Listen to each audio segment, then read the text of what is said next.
दिन बाद ऐसे Today, with the 11 member of CPIM,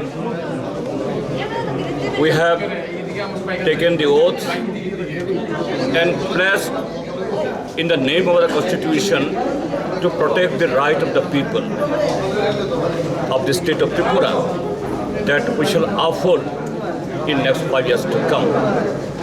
And this House Assembly, it is the house of the people. So whatever the urgent or any very what I'll say must be that issues with the left MLAs will raise the issue. And there, if the government they take any pro people any program, definitely we will constructively lend our support. But if they are like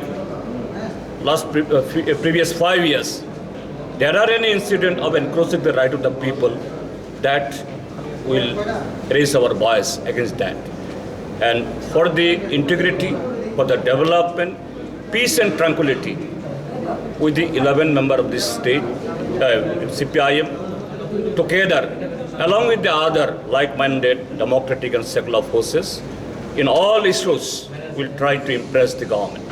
And definitely, with the 11 on behalf of the CPIM, we greet all the people and voters of the state for electing us to this August House. Thank you. Sir, Bokhorok